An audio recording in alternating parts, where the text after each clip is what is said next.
StartupGeist Podcast. Learn from aspiring entrepreneurs and their journey over time. It shows entrepreneurs are not born. We are self-made.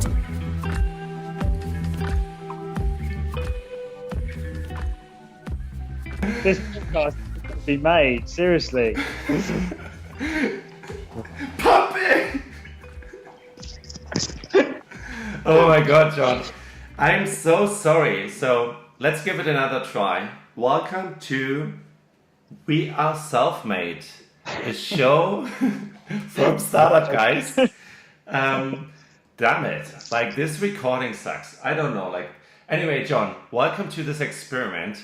As I just said, I interviewed you on the StartupGeist Podcast, episode number 3, where you shared your amazing journey from overcoming cancer, overcoming depression, overcoming the loss of your father, still being alive, still being happy, and agreeing to this experiment where we document our journeys. I'm going to be talking to you every month. You're going to be sharing your goals, your setbacks, your successes, and I'm really excited that you agreed to come on this experiment for the next 6 months. Welcome, John, and thanks for your commitment. You're welcome, Danny. Great to be here, even if it is for the third time running, and happy to take part in the documentation. Why? Let me put it in a different way. What do you expect? What do you hope to get out of it? Why do you take part in this? I think that this is a cool thing to be doing because a thing that I've been lacking in my life for a while now is an element of transparency and accountability. I'm looking to get a little bit more transparent with what I do online and kind of what my everyday looks like and how I'm working towards my goals.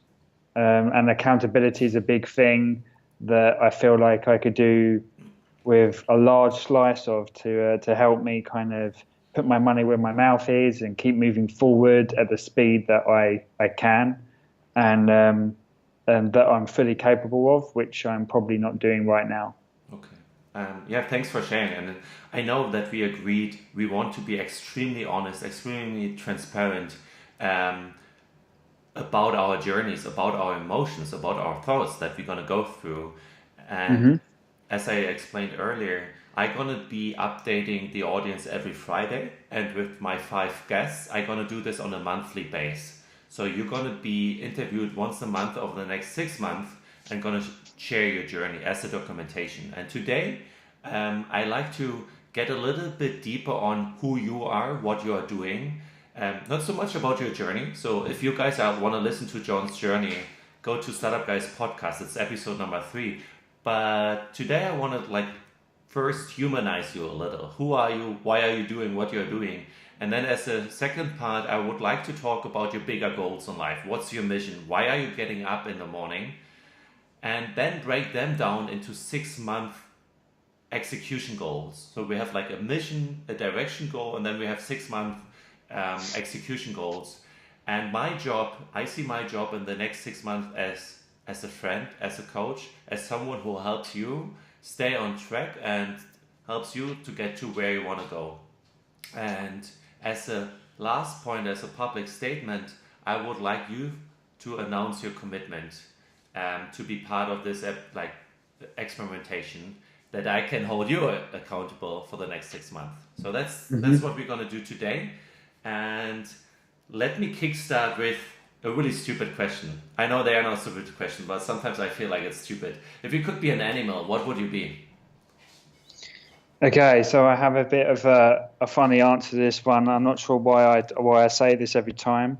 I haven't got this question that much, but when I do get it, I hate being cliched. It's a thing that I try not to do too much. I hate just coming up with obvious answers.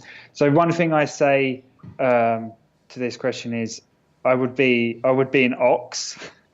So an ox to me symbolizes a little bit more of a subtle strength and a wiseness and a wise strength.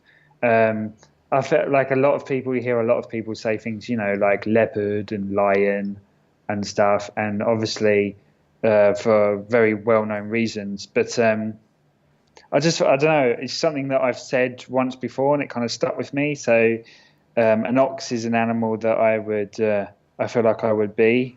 Not that I am like a 600-pound bodybuilder or anything. It's not really from a physical point of view, because if anyone knows me, they're like, John, you don't really look like an ox. But just that like kind of herd mentality, and I look the people that are in my close circle, I look after, and I do anything I can to help. So oxes are herd animals as well, so that's the thing that I like about that answer. Yeah. So yeah, that's what I would be if I was an animal. What's one bad habit you are trying to get rid of right now? Okay, so one mindset and bad habit which I've only just started to really identify with and kind of come to terms with is a thing called learned helplessness. So if no one knows what that is, it's a little bit of a new phrase. I hadn't heard it much. I've only just started kind of reading about it. So basically, it's the habits that you adopt that support this mentality of learned helplessness. So it's staying in a place where you feel helpless, you feel like no one can help you, you feel like you can't change your situation or your circumstances, and you start to become okay with that to the point that you almost self-sabotage yourself, and you identify with helplessness so much that it becomes a part of your life and the way you navigate the world. You have all these habits in place that are kind of supporting that and keep you in the same place. So a victim mentality is a big part of that. And getting comfortable with having a victim mentality can be a very nasty byproduct of like kind of learned helplessness. And especially in your case, where you needed to go through a lot of things, right? Overcoming cancer, overcoming depression, overcoming the loss of your father. And when I remember correctly, in our interview, you spoke about it. And a week ago, we recorded this interview the first time, and my MacBook got stolen, by the way. That's why we are recording it a second time, and thanks for your time. I remember that you said it's almost like an identity for you to be a victim of all those big things that you identify yourself with. Whenever it comes up, who is John? What has he been through? And what's your realization around this? Yeah, so I had with a good friend of yours and mine, Callum. We were discussing this as well. So basically, at a young age, I went through a very serious thing for any person. I had to fight cancer. I had to go through a terminal illness, and I had a lot of things that affected me during that time, such as losing my father, very close to it as well. So I spent a large amount of my teens and my early 20s in a place where suffering and pain and dealing with hardship became a very real and consistent reality for me. So with that, I've only just started to realize, and it's taken a long time to kind of get through that process and just, through the process of improving and wanting to get better and trying to solve certain issues that come with those circumstances. I've spent a long time, and most of my 20s, almost identifying with that in probably more ways than I should.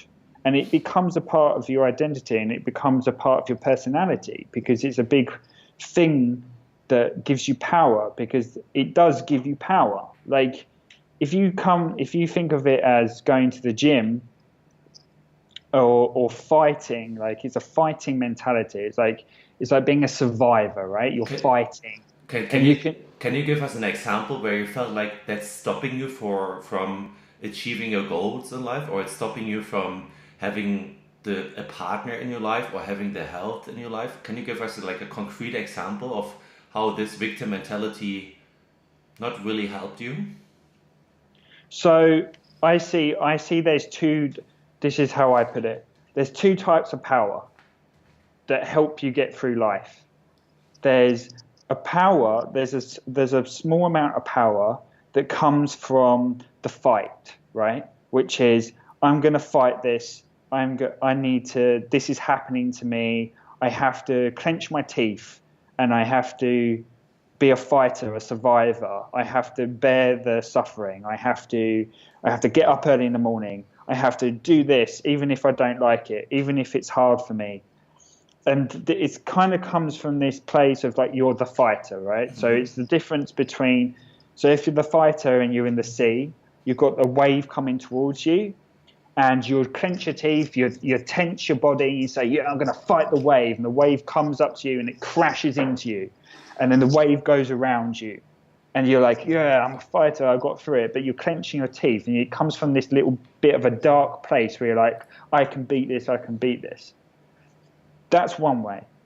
To me, that has power, but it's a little bit of a weakened power, because I feel that the more uplifting and the more empowering state, and the one that is a truly healthy way of improving, moving forward, and dealing with hardship and suffering, is the fact that you come from this place that you're doing it because you feel you can do it, and not that you're fighting it. You understand? So instead of clenching your teeth and waiting for the wave to crash up against you, and you're holding strong and you've got to grip the sound with your feet, there's that. And then the kind of good power, the healthy power I'm talking about, is you're riding the wave instead of crashing through the wave and trying to fight the wave. So, but there's still hardship there. There's still hardship. You still got to be skilled. You still got to have experience. If you're on a surfboard and you're riding the wave, you've got to be able to tweak the board when something comes up. When the wave turned on you a bit, you've got to be aware. You've got to be awake, and you've got to be able to change your behavior depend on what happens. There's still learning there. There's still stuff to overcome. The only difference is that you've got a smile on your face, because you're actually empowering yourself, and you're coming from a state of like, I can do this. Where I feel like when you're fighting and you're clenching your teeth and crashing into a wave, you're coming from a state that is like, I'm not good enough, but if I fight hard enough, I can survive. And for me, that is the difference.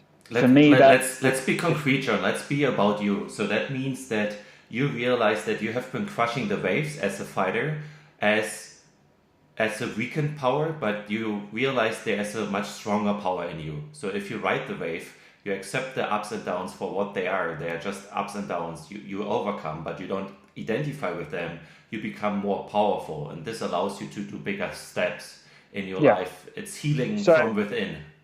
Yeah. So in my circumstances, it was being a poor, sick, helpless boy. I was in a hospital bed for a long time, for 2 years, in and out of hospital. Everyone was doing everything for me. So I started to identify with this fact that I was this poor, sick boy that needed help, and I couldn't do things for myself. And I fought and I made effort to get through those hard times. But it's almost being caught in that state where the only power you have is when something bad is happening to you. You understand? And that's where the self-sabotage comes in. So I'm not doing things I should be doing to improve my financial situation, because I feel like I have more power when I'm broke. Yeah. That's the example. That's how it translates into the real life. You know, you start sabotaging your relationships because you feel like you're more powerful when you're alone, because you have more to fight for, because it's keeping something in the distance. You're self-sabotaging yourself to keep something in the distance. Therefore, you feel this state of where you have to fight, like you've got to fight for it. Yeah. And it's almost as if you forget how to have that power when it's in front of you. Though you forget to have the power and be able to fight for stuff when you have what you want. Yeah, So John, I know it's hard, but I want you to speak more in I form. Like, it's really about you as a person. So I would really honor that you use, like, use examples that's about you. Like, I felt this way and that way. So that's what I want this to be, right? It's our journeys. Yeah. It's not teaching others what they should do. So as we agreed on, like, it's more like, I went through this and I did that, and that helped me to do this. Okay. That's just generally my teaching mentality. So I don't want others to say, like, or I don't want us to say, like, hey, you guys listening, you should be doing that and that, because we don't know. We are all different. We are all in our own journeys. So for me, it's more like, hi, I went through this, and I think it's a powerful lesson you realize there about you. I just want you to be aware about your wording. It should be more about you, and use the I form, and then every listener can take away whatever he or she wants to take away, instead of you teaching them what you learned. Just generally speaking, I know that we spoke about it earlier, Okay. but I really admire you for sharing this, and I think it's a big realization, and I think it comes together with the advice you once gave me. What's one of the best pieces of advice you have ever been given? So one of the best pieces of advice I was ever given was this was actually when I was in Chiang Mai for the first time about 2 years ago. Chiang Mai, Thailand, for anyone who doesn't know. I was trying to do a small business deal. I had been working with someone for a good 8 months. Just they were kind of paying my expenses and in Thailand, which isn't that much money. So I was working hard. I was trying to add value, and it came to a point where I saw an opportunity to add more value and almost triple my income in the process, and provide more of a service and kind of take everything this person I was working for was doing and kind of handle that side, the design side of the business. A friend of mine gave me a really good piece of advice, which I use to this day. And basically he said, whenever you're trying to up your game and you're trying to find more money, or you're trying to propose something to someone, a business deal or just some kind of transaction, if you're wanting to convince someone to do something and buy into a project you're doing, it's first you go to the person and you state what you want, and you be direct.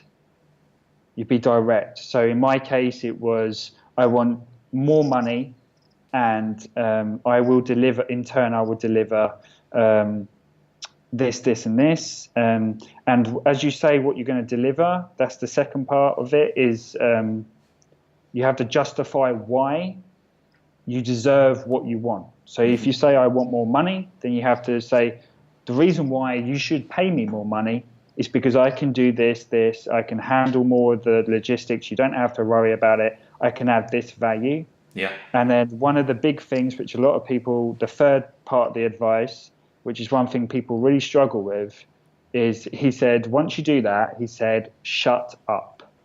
He says, don't talk. He said, you propose what you want, you say why they should give you what you want and how you can add value, and then you stop talking. Because he said most people can't handle pressure. A lot of people won't be able to handle the pressure if you're not talking. Therefore, one of you has to fill the gap. And he said you want them to fill the gap, because then if they're filling the gap, they're investing. If you're filling the gap, you're investing. And then you're coming from a place where you're the one who wants it all the time. If you leave this gap, if you use this pressure to create this void that they have to fill, then one, it shows confidence. Two, it gives them space to express themselves and tell you what they think about the project, and therefore you get more information and more of an insight in how you can influence them or how you can make it happen, because you get an insight into their thinking more without you just blabbing and talking. And and it also just it's a good tool to make like these kind of things happen, because what a lot of us do is we actually end up talking ourselves out of a deal, because the more you talk, the more room there is for you to make a mistake or convey a message which isn't really that pure. And if you're just talking for the sake of talking, a lot of the time it devalues the interaction and whatever you're trying to achieve. I agree. Are you using this for negotiating your freelance deals right now? Yeah, I use it all the time. Okay. So when I'm on the phone with a design client, I state to them what I think they should do or what I would do. I state to them how I would do it, and then I state to them how much it would cost, and then you shut up. Because they've got everything in front of them. They know, wow, and if they don't know how to do it, you have added so much value, and they buy into the fact that you have more knowledge than them. And then a lot of people can't do it. A lot of people can't sit there for 30 seconds without anything being said. So they will fill it in. And if they haven't got a game plan and they haven't thought about stuff, most of the time they'll go with your flow, because it's actually that a lot of people will do the easier thing. Like, that's a big thing to remember. The majority of the people on this rock, on this planet, will do the easier thing. Yeah. And you're creating an environment where the easier thing is to agree with you and buy into your product. By creating that void, do you have an example how can we practice this in daily life to resist this urge to keep on talking, to keep on convincing people, but state the terms and then sit there, stand there, do whatever? So how can we apply this and learn how to cope with this pressure in daily life? So the pressure concept is a big thing that can be applied to your whole life. And one of the main areas which it will transform your life is probably, and it has for me as well, is understanding that in social situations, pressure is a big thing. So pressure is a thing that is happening all the time. And if you think of a conversation as two pressure valves, and you are one pressure valve and the person you are talking to is another, you are constantly turning on pressure and turning it off. Okay? So if you make a statement to someone, like, just for example, like, say a very simple example is boy to girl, right? If a boy says something to a girl like, hey, I think you're very beautiful, or I'd love to take you out for a coffee, and stops talking and looks her in the eye, and then if she's not talking either, and you build that pressure, she's going to feel that. And anyone in a social interaction is going to start feeling it, and everyone has their equilibrium, everyone has their point where they feel the pressure. And if you can out pressure them, they will have to say something. And when they're saying something, from a male perspective, if a girl is saying something, she's investing. And the more people invest in you, more rapport is built. And so you can use that in a social environment all the time. And also it's great for confidence building. I did it with through my teens and my 20s. I couldn't look at anyone in the eye for more than 5 seconds without having to look at the ground. I couldn't ask for things in supermarkets to strangers. Social anxiety is a big thing that I've had to overcome.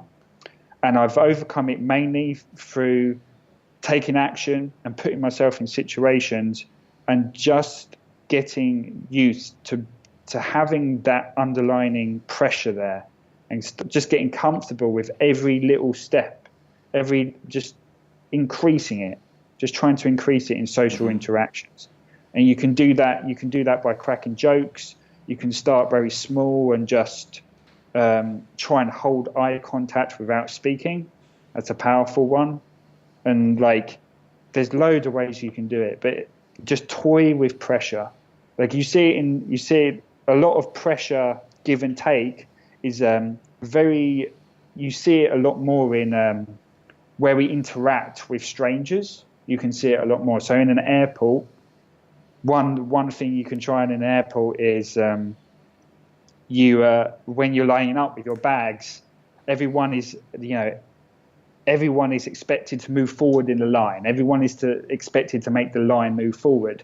If you put your bags down and just stand there and you watch the line going off into the distance and you stand there, you'll start to feel a pressure behind you of people tutting and saying, you're going to move forward. And if you just try to hold it for as long as you can, you will feel it. It's almost like an energy as well. You will feel it behind you. People are starting to shrug their shoulders, like comment to their partners, what's he doing? Like, he's not moving forward. And if you can just sit there and say, it's okay, it's just a line. And it's not even like your turn to go, but it's the fact that everyone is dialed into this, like, oh, got to keep moving, got to always keep moving. Like, they can't deal with it. Yeah. Like, the majority of people can't deal with a line having a gap longer than 6 foot in a line and it not be filled. So that tells you a lot about mainstream people, that they're not used to dealing with pressure. So it's a tool which is amazing. If you get good at pressure, you get good with a lot of things. Sorry for interrupting. What I discovered is, and I think I understand you, like, you don't mean it to be a dick, right? It's just little games you play where you learn to hold on to this pressure, and where I try to play a little bit is when someone overtakes me. Sometimes I practice to give in, and sometimes I practice to correct. But I try to do the opposite what I feel. When I feel like, it's not worthwhile to look at this big guy, like, do I need to correct this guy? Then I better do it, because then I step out of my comfort zone. I need to face his pressure, this big guy, and I'm kindly saying, hey, I was waiting, you are one spot behind me, please let me be advance of you, right? So, because this is really pressure. It's easy to do this with a little Thai girl, for example. There I would probably practice letting go, right? I said, anyway, it's not worthwhile. The chat right now, she might not speak English or whatever. So, it's just another minute I wait longer. So that's where I play with the pressure, but I do it consciously, where I say, like, is it worthwhile fighting for or not? And if I rather do the opposite. If I feel like, oh, this big guy, I rather not do it. But there are many, many situations like this in phone calls. You're right. And in any kind of social situation, even among entrepreneurs, where you feel like, oh, he's just talking about his business. When can I talk about my issues? Right? They're calling someone or like really pinpointing, hey, are you realizing that you're just talking about your business? I mean, it's fine, but I'm interested in a fair conversation. Sometimes it helps to point this out to people, like, and not in a harsh way, but just like, hey, like, give me some space too. It's just, we need to fight for our space and we need to resist the pressures from others. So that's a powerful lesson right there. Before we deep dive into the bigger goals, I would like to ask you the following.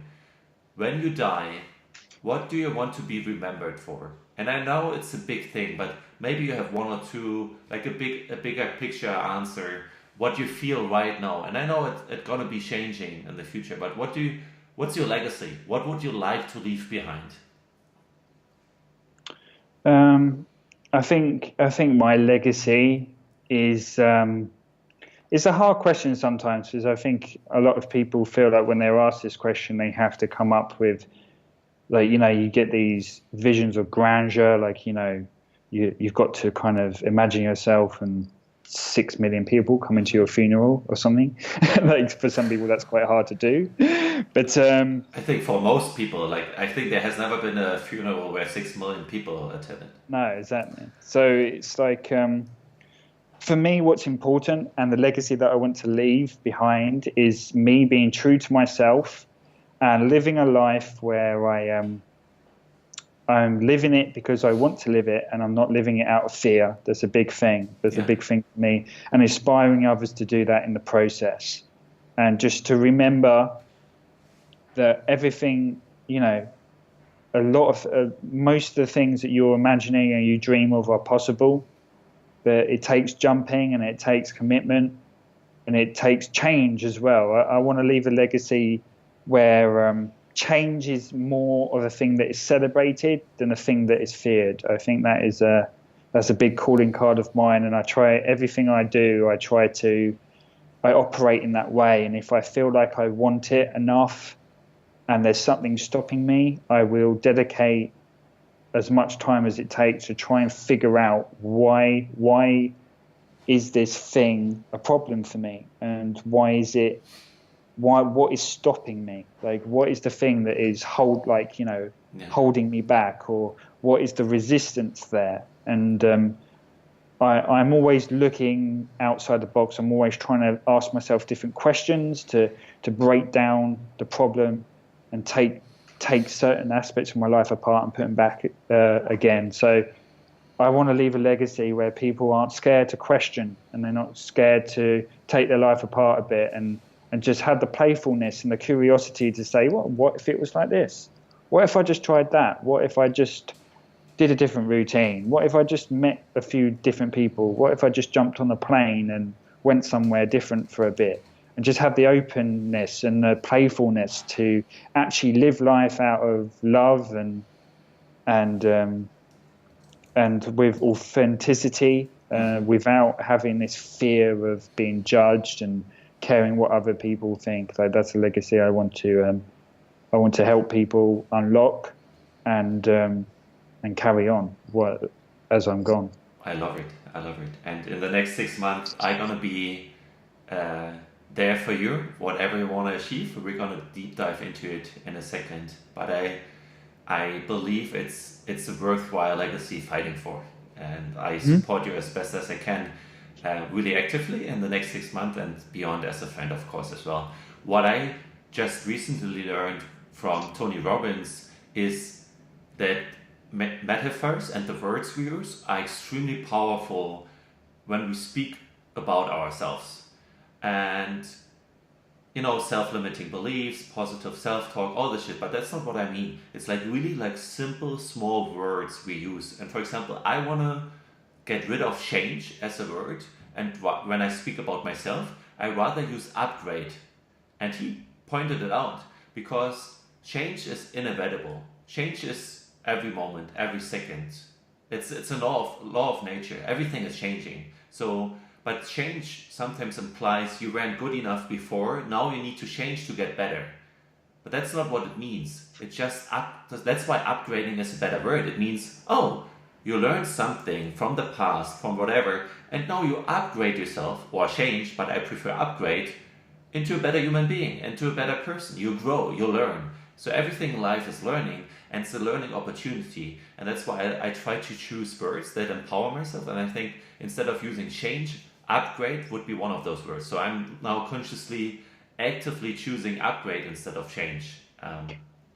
Yeah, I agree. I think one word which is also better than change is evolve as well. I like that word. Yeah. I use that quite a lot. Yeah, perfect. Deep diving into legacies, bigger picture. How do you think you get there? What are your bigger goals right now? What makes you get up in the morning? Why do you do what you do? So, okay, that's a bit of a muddled question. Sorry. No, it's okay. I'm just trying to think how to answer it. There's a few elements to that. So, one of my bigger pictures is putting more effort into influencing people and helping people with stuff which is a little bit more important to me, i.e. kind of the whole improvement and doing the work which enables you to move forward with your best intentions and actually become the person that you truly want to become. That's a thing in the long term. That's a big picture for me. I want to probably do a little bit more holistic stuff and ask bigger questions and help people figure out ways and help people with resources to do that and actually live the lives that they want and be creative and be playful and not shy away from asking the big questions either. How do you want to get there? So this is life coaching, or this is coaching in general? Is it creating products? Is it coaching? What do you have in mind right now? The big picture is definitely an emphasis on education and helping info products and providing providing resources and helping people, it would probably be in the form of maybe one-on-one coaching. But right now, like I'm in a state of like one of my main priorities, which has not been a priority for the last couple of years. Like I need to improve my financial situation, and it's a thing that I need to really start getting more serious about, and just a little bit more congruency needs to be happening. I need to get a little bit more focused on improving my financial situation. And I think the best way of doing that is, like, right now I'm a designer. Like that's kind of my career has been for the last 10 years, been a freelance designer. Yeah. But right now the income is not as high as I would like it to be, and I feel like to give me the freedom to start transitioning into another field, I really need to figure that out first, and get a little bit more of a foundation in that area of my life, and probably a little bit more understanding in that area of my life with the financial aspect. Yeah. And that's an important thing for me, which will be a very big part of my goal throughout this 6-month documentation. So a lot of people struggle with what they feel they are good at, and I'm not saying passion. I think passion is overrated. There are like different school of thoughts, right, around passion. Follow your passion, or through expertise comes passion. It's this chicken or egg problem. I don't have an opinion on it, and I don't want to talk about it right now, but it almost feels like you're in a similar situation. So you have an expertise, which is design, front-end design, making logos. You actually designed the Startup Podcast cover. And then you have this inner calling, this inner voice in you that you might gonna be a really good educator, a really good coach, a really good teacher, helping people to realize similar lessons what you realize, that you shouldn't be driven by fear, but see life as prosperity, abundance, growth. How do you think you need to struggle this? Because you assume you need to be working in your expert field right now, but your heart is over here in the coaching, education world. Why do you assume you need to be a better designer than build savings or whatever you want to build to transition into the other field? Why don't you assume by transitioning into the other field, you're going to be richer, make more money? Are you afraid of not being an expert coach yet? So what's holding you back? So right now it's cash flow. I have no flexibility. Yeah. I have to be working, and I have to be working that makes money. Sure. I don't have the flexibility to start putting, like, say, half my week into getting coaching experience and building contacts in that field.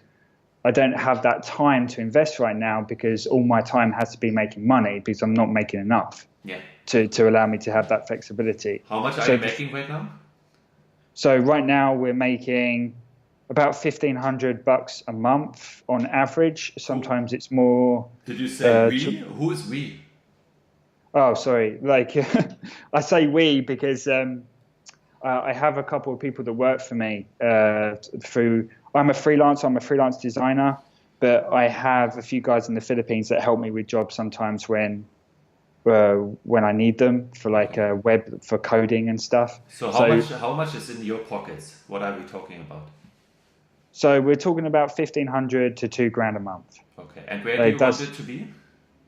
So I would like it to be. So one of my big goals is to be able to move back to London and afford to pay my expenses and live in London comfortably without getting stressed out next year. And to do that, I'm going to need at least, I would say, double that, at least. Okay, so it's like, I think before you said 5K, it's 4 or 5K to go back to London. So that's a big goal for you. Until when do you want to achieve this, and why do you want to go back to London? Just for us to understand the driving force behind it. So I've been in Southeast Asia for the last 2 years, yeah. And My goals have changed quite substantially. When I first came out here, I wanted to start an online business. Okay. I still want to start an online business, but it's in a very different field. Yeah. Like I want to start putting more effort into speaking and coaching and info products and like serving people in that way. Yeah. And being in Vietnam and Thailand right now isn't really where I need to be to build the kind of contacts that I would like to build. Yeah. I have a few friends that are starting to make great contacts in those fields in London, which I know very well, and very good friends of mine. And there's just so much more opportunity, and I feel like the time is now to, if I'm serious about this and I really want to start putting effort in this field, all the things are there for me to take advantage of and fast track it. But if I'm not there, it's going to be a hell of a lot harder. So, and also I want to be able to I want to be earning the amount of an amount of money that enables me to have options. And right now I don't have options. Right now I'm just paying expenses in Southeast Asia. I could live in a few other places in the world and get by and be fine, but it doesn't. That's a big goal of mine as well, to be able to live anywhere and live comfortably. Mm-hmm. So just from a general standpoint of earning more money. But I want to go back to London because I think it's time, and it's something that I want to do to build more contacts in a field that I'm more interested in, and a thing that I want to try and transition my career to in the near future. Yeah. And it's always a thing that over the last 3 or 4 years, it's a thing that I thought about a lot and I haven't taken enough action in. And it's a thing that I feel like I need to do, even if it's to just confirm that it's not what I truly want. Yeah. But it's a thing that I feel like I think about a lot, and it saps a lot of my energy. So is it somehow related to family as well, and you becoming a dad, like that London and finding a partner in London is easier than in Asia?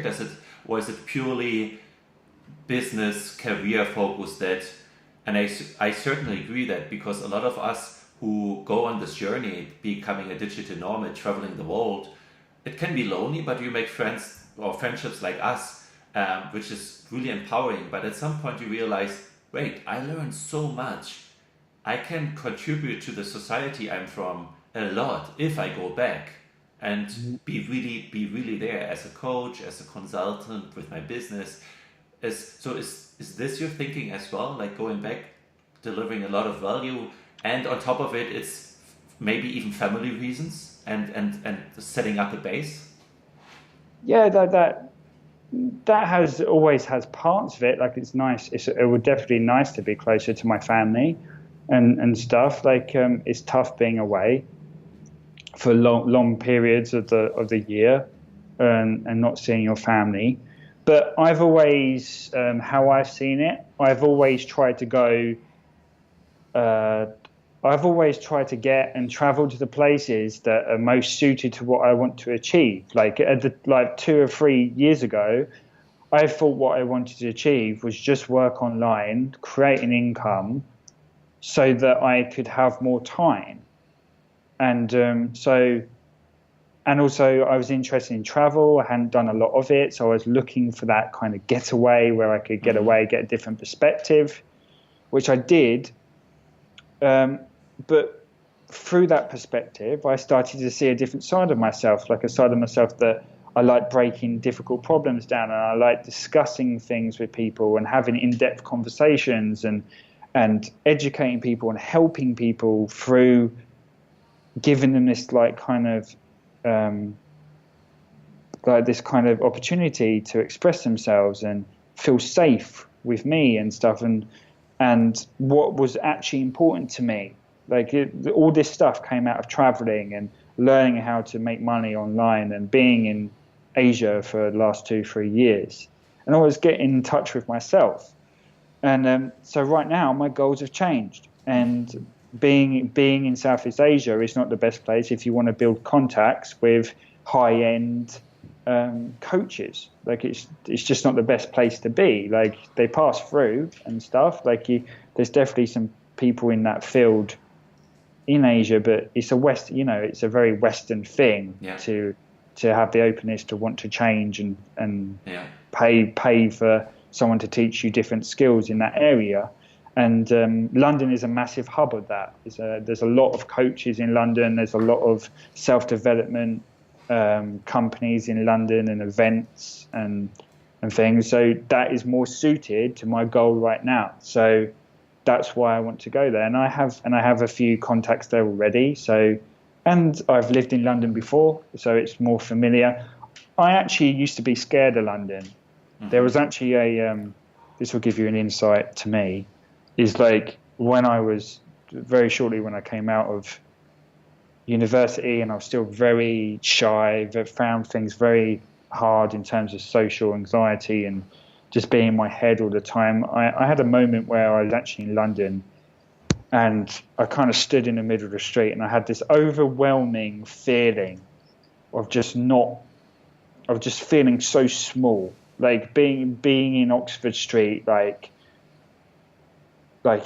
in rush hour, and just standing there, not even walking, just kind of standing in the middle of the street with people passing me. And I just had this overwhelming feeling that I just could not express myself. And I just felt so small and like kind of trapped. And it scared me. And I always had this like kind of negative connotation to London because it's quite expensive and things. And I feel like I blamed a lot of that on my mood and saying, things like, through my culture, like, oh, England's miserable, therefore I'm miserable, I hate it here, blah, blah, blah. But a lot of that were my problems. And that was the way I was viewing the world. So it's a big step to go back there. And there's been a lot of learning, and that time on the street was probably a good 5 to 6 years ago. And I agree. So I have 2 points that I observe a lot in myself, in you and others, is environments. Extremely important. That's why I'm in Chiang Mai too right now, because that's the environment where I can best connect to entrepreneurs and freelancers, as I'm working on a product as well, doing the podcast, and I'm inspired by all those entrepreneurs out here. Last night we went out to have a party and it was just business talk, and I love it right now because that's my mindset. So environment is a huge thing to meet like-minded people. And whoever is listening, if you're thinking about starting a journey, the very first step might be to go into a hub where like-minded people are. So environment is extremely important. And another point that I observe in me, and what you just outlined as well, is the entrepreneurial journey is a journey from within.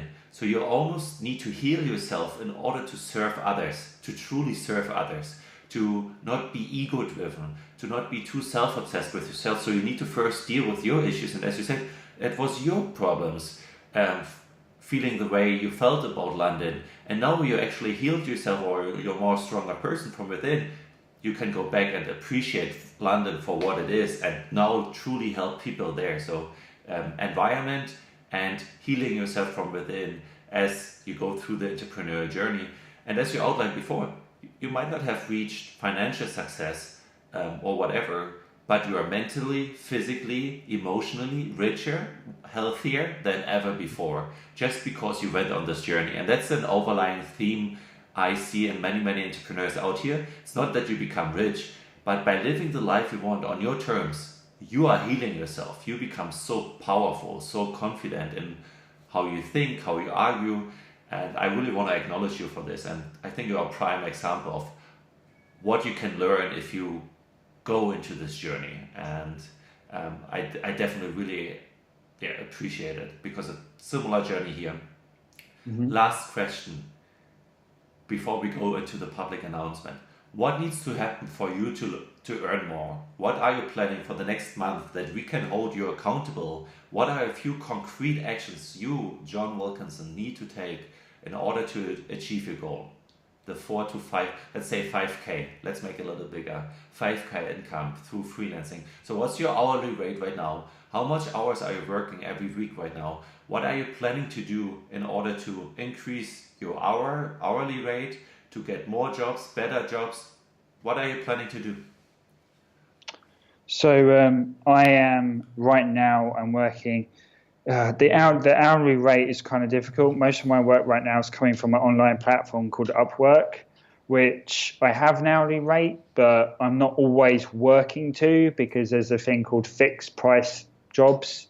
So I do a lot of fixed price jobs at the moment. Yeah. So like the hourly rate right now that my account is set to is, if someone asked me for an hourly rate, would be about $30 to $35 an hour. Mm-hmm. That's kind of the going rate that I pitch people. But a lot of the jobs that I'm doing right now are fixed price, because I'm trying my best to hit $500 a week. That's kind of my target right now. That has been for the last 2 or 3 months, and I've been hitting it. Some months I hit it, other months I don't. So it's been a bit of fluctuation on consistency there. But for the last 3 or 4 months, there has been growth to my income, that I've actually earned more than I did the month before. Yeah. So it's all moving forward, which is great. But I'm just looking to find ways of making smarter decisions, and over the next year, I want to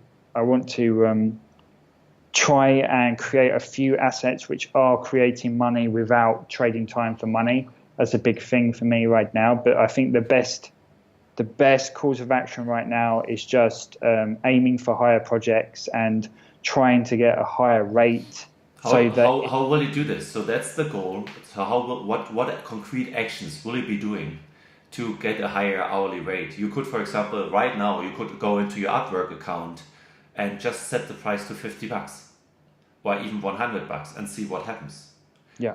What else could you be doing? I mean, that's an easy step. Maybe you don't get any job offers right now. You could be reaching out to agencies. You could be reaching out to friends, entrepreneurs. You could really, you could do webinars, whatever. What are concrete steps for you to take in the next 1 month to increase your hourly rate, to move from not even 500, but you want to move higher, right? Right. So the concrete steps that I think I can take is, one, niche my services down to a more niche product or a need. For the last month, I've been doing a lot of branding and starting to do pitch deck presentations and kind of layouts of digital presentations which have a lot more branding in them for startups and stuff. And I'm trying to take as much as I can, trying to go for these jobs so that I can build a little bit more of my portfolio towards the branding side. Mm-hmm. Then I can use that to gain leverage and get the more the higher level jobs on Upwork and also familiar contacts that I have or people that they know. I think for me that's the best way. Knowing how I work, I'm more of a creative. I do graphic design, I do illustration, and I've done some small websites. But I know that where I thrive is having a project where it's this is what we're trying to convey, and giving me more room. Mm-hmm. So the actual branding and the marketing and the looking at everything, the logo, the website, and looking at many different elements to a design project is that actually suits me and how I work. So it's going well, and all the stuff I've done over the last month, which has more branding and has more creative choices to be made within the scope of the project, is going well, and I'm getting good feedback. So I think that is the best kind of strategy for me right now, is to niche down. So that's kind of your customer profile, right? Startups, young companies who, as I started a company before, we didn't have a designer in our co-founding team. So we would hire you, pay you $500 or whatever to come up with the logo, come up with the brand identity, color codes that matches our idea and vision of the product and where we want to go. And you're going to design all that. Mm-hmm. Yeah, and there's another way I can add more value is also go for higher. This will enable me with that strategy. It will also enable me to go for higher budget jobs. Therefore, it enables me to outsource some stuff and also add value. So we can do a website. I can't code, but when there's $2 or $3 grand dedicated to a project, I can take a portion of that and hire someone to help me code it, and I will tell them exactly how I want it to look. So that enables me to take on higher budget projects. Yeah. But as you know, John, most startups, they have the developers in-house. So you would be needing to work with them, right? Yeah, but we're not just talking about startups. Yeah. I deal with a lot of different clients. I deal with people who are developing products, people who are doing e-commerce, advertising. I do corporate work as well. So I have a very diverse portfolio. So I think, the creative branding and stuff can be applied to a few areas. It doesn't have to be startups. Yeah. But every project is different. I'm not saying that I will... Sorry to be pushy, but I need to, because as you know, if we don't niche down, you can't build a strong portfolio within your niche, because there are so many e-commerce stores out there. There are so many other people who need your help.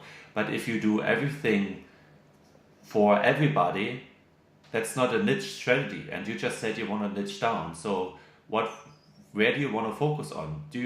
And if you don't know right now, it's good too. I think if you get a better understanding in the future who you want to serve with what service, I think that's the two key pieces. Do you agree?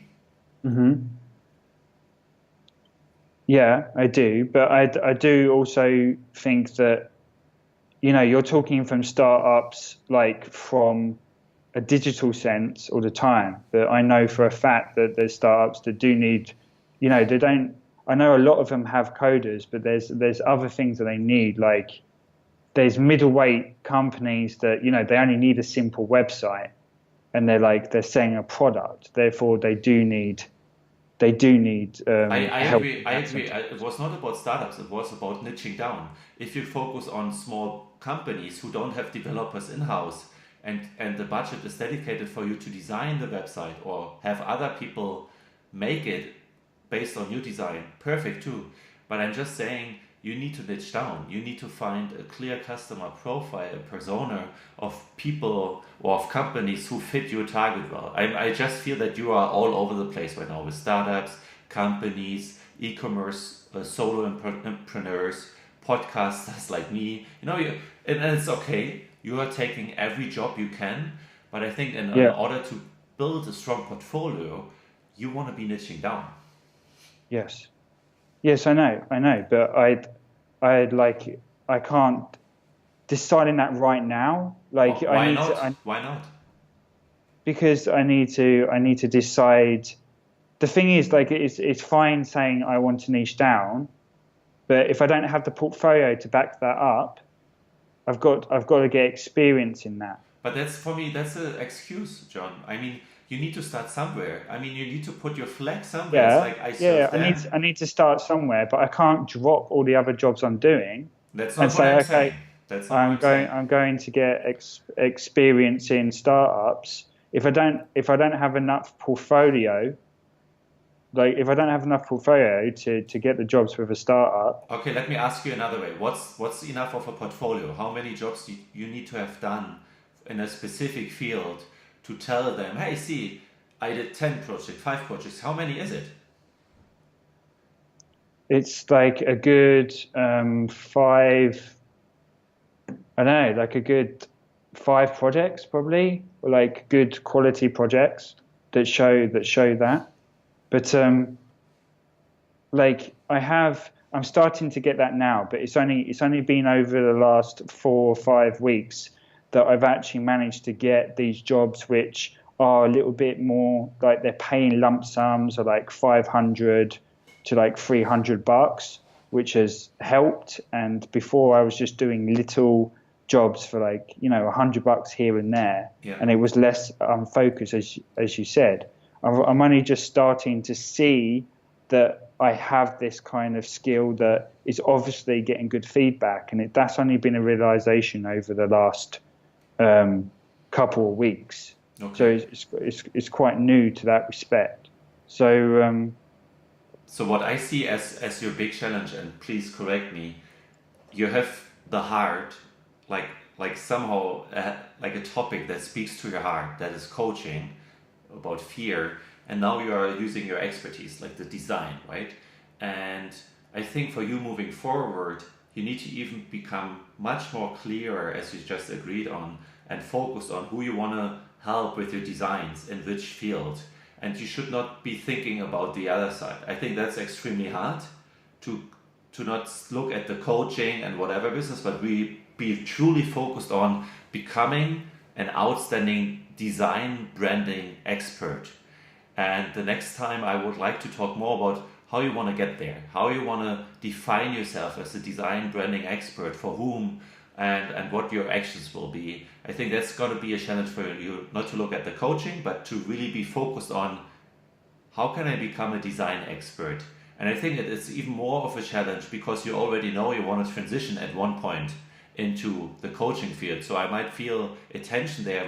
Why would I be focusing right now, build expertise in the design world where I want to be transitioning anyway? You know, it's just the tension I feel there. You need to balance, and I think I try my best to help you and navigate, but I see that a huge challenge there. Mm-hmm. It's but you know, like I don't think we can. You can't. It's like it's not like a black and white thing. You can't just forget about it. But yeah, there's focus that needs to happen. But I think the important thing is like having that goal of earning $5,000 a month.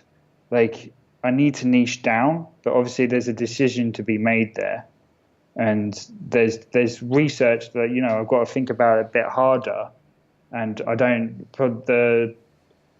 think the resistance there is I don't want to just blurt out something that I haven't 100% thought of. You understand? Of course, because that's the worry everyone has. It's like trying, but that's so hard not to be perfect, and what is a good, like in a startup world, lean startup, it's called MVP, right? Minimum viable product. And how is it defined? It's so hard to tell when a concept is ready to be published. I'm not talking about launched, but I'm just saying you should put more work into like really who is the guy I'm serving? What's the company I'm serving? And I don't think you need to think about it more. It's just go out there and talk to those people. Come up with a little concept and pitch them this. I think you're a little reactive on Upwork, waiting for the jobs to come, but you could also reach out to startups. You could be, because I'm out in the startup world, that's why I can relate to it. You could be following TechCrunch and other platforms where they announce startups who just raised seed money. Seed money is like 500,000 to $1 million, and some hubs is a little less. And you could send them an email, actively pitching them your brand strategy. You could actually even critique or give feedback and comment on their logo and on their website and how you could improve it. So you could already providing value, which is like 1 or 2 hours of work, but it's like already showing, hey, I'm John, I have expertise, I want to help you guys. That's just one example of how proactively you could choose startups who have raised some money, so they have liquidity, and they have investors. Investors want them to look professional, so they need a good logo and a website. That would be a sweet spot, for example. And I don't know how it works in e-commerce. I don't know how it works with other freelancers who need this kind of service. I don't know how it works with smaller and bigger companies who want to transition into the digital age. But I think that's the homework you need to do. Like, where's your sweet spot? And then to proactively engage those people in that sweet spot with your amazing skills you bring to the table. And then, as you said, the amazing negotiation strategy you can apply there. Yeah. So I think for next month, I want to challenge you even more on this. I think you haven't done your homework there.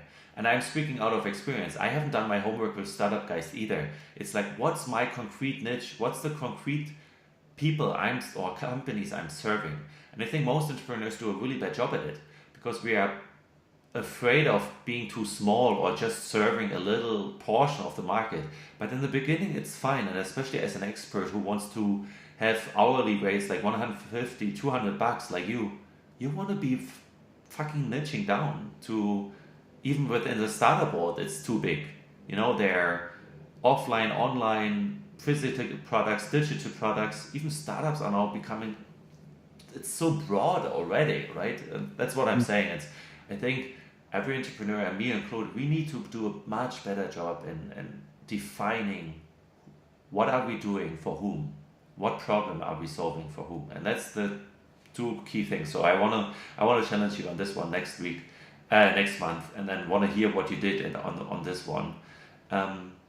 Is there anything you want to comment before you do the public statement? No, I think that's good. Perfect.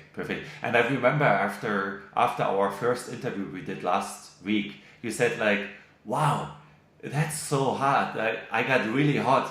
I can't bullshit my way out of it. I could really feel the habits and bad thinking like clashing with my actions." Did you feel similar today? Yeah, I think it's natural though. It's just like, I feel that on a regular basis. It's just about pushing yourself, and it's never nice. It's never nice when someone disagrees with you. Yeah. It's like there's always friction there, and a lot of people, are too familiar with their opinions, and they surround themselves with people that are always agreeing with them. So when even in very neutral situations, it's a muscle that sometimes isn't used enough, and some people need to be exposed and to their beliefs and their things being questioned more, and people saying, no, maybe that's not right, or I disagree. Like that's always a tough thing, because you're talking about battling like beliefs and fortified thinking, and thinking that's being supported through behavior or certain peer groups or certain activities for quite a long time. Like that's the reason why there are issues. Yeah. That's the reason why I'm not making enough money that I'm making, because obviously I am supporting some things that are enabling that lifestyle and enabling those actions which are supporting me not breaking through a certain financial barrier every month. Yeah. So and I even remember that you said like almost like floating your ego, like shit, the ego, like someone is gonna think I'm crap. It's mental, like, it's really crazy, or it's like it's like going to the gym. You said like it's uncomfortable, but it's good. Doing 100 push-ups will never feel really good. It always feels like a little sucky. You always need to push yourself, and that's why I really want to acknowledge you for your courage to be willing to be on the seat on the other side to face this. I think a lot of people don't know, as you just explained, how hard it is to openly express the emotions, your hurdles and setbacks, and that's what we want to do here, and that's what I'm going to do every Friday as well. And I'm even open to the idea you interviewing me, that I feel how it is on the other side, because I want to be grilled too. And I know that's where growth comes from, because I want to be more honest to myself. If we are too stuck in our head, just talking to ourselves and defining goals for ourselves, that's not how we move forward. So I really want to acknowledge you for the hard position you are in. And I think you're doing a great job. And for everyone listening, I'm not saying that I know the answers. I'm just acting on the experience I made, what I feel. I know John as a friend. If you have a better idea how we can help John increase his hourly rates, how he can niche down, what he can do, please leave a comment or please reach out to me. So it's Danny@StartupGeist.com. And what's your email address, John? My email address is John Wilkinson Design. My email is john@johnwilkinsondesign.com. Perfect. And I put this into the show notes. So if you guys have an idea what the actions could be, what the market can be, help us, help John. If you have an idea, if you have a better tip than I do, it's all just tips, and John knows this, that everyone is just giving advice, but it's so hard to act on this kind of advice. And as an entrepreneur, our job is to selectively choose what we're going to do. So we intake a lot, but then it's up to us to decide, am I following the advice from Danny, the disagreement we had? And that's the tough job, and no one can really help you. So that's your job for the next month as well. Like, is what niche or whatever, do I really follow this niche, or is it just about 5K? But that's the hard job about like for an entrepreneur, to selectively choose the feedback we get and then move on it, act on it without feeling stuck, without being paralyzed. And again, I suffer from it as well. Sometimes I'm like all over the place because you get so much input. But I just want to acknowledge you for the hard position you're in. And as the last point, I would like to ask you for just a quick public announcement that we gonna hold you accountable for the next 6 months to be on another 5 episodes, to share your journey with us as you did today. And then that's it for today. Okay. I'm just going to go to the toilet and jump out the window. No, I'm joking. Please don't do it. Yeah, I just leave and then come back for like 4 hours. So yeah, I commit to the 6 weeks to document. 6 months. So sorry, you put me off. So I commit to 6 months of documentation where we look at my goals and I take consistent action towards them. Awesome, sweet. So you were taken off by, or being putting off by your own joke. I like this. That's a nice ending to this week, and I'm extremely proud of you to be like willing to do this. I can't express this actually. I'm really grateful, and I'm bullshitting a lot, so I know how hard it is. So I hopefully I can be of help by listening to your story, by asking like difficult questions. And please, listeners, also like acknowledge it. Reach out to John, send him an email, give him like a comment, feedback. I would really love to see this happening over the next month as we go through this road. No one really knows what the future will bring. We don't know what to do. It's always like in the day-to-day stuff, we need to make decisions. So even the best strategy fails. So for any input out there, please help us. And this is as much true for me as it is for John and the other guests on the show. And the final word I want to give to John. What do you want to leave us with today? And thanks for being on the show, and thanks for listening. Yeah.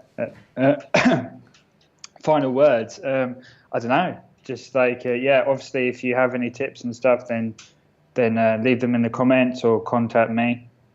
And if you know any high-end clients that need some work, then contact me. But other than that, everyone keep learning, keep growing, and I've got some work to do. So everyone have a good day. Thank you. Speak to you soon. This was bye, Danny. We Are Self-Made from StartupGeist, a new experimental show, and hope you guys tune in next week. And if you want to give us a rating on iTunes or SoundCloud, please do. That we push ourselves even further, that we should continue this experiment. I would love to see your 5-star or 4-star ratings. No, honestly, even give 1-star or 2-star. If this is too long, it sucks. Please give us feedback, because that's how we learn. We don't take it personally. We just want to hear from you guys. So please give us feedback. Hop onto iTunes. Tell us what you think about this format, if we should continue or not. And thanks for being there. Thanks for being out there, and thanks for sharing the journey. Remember, you're not alone in it. Thanks. Bye-bye.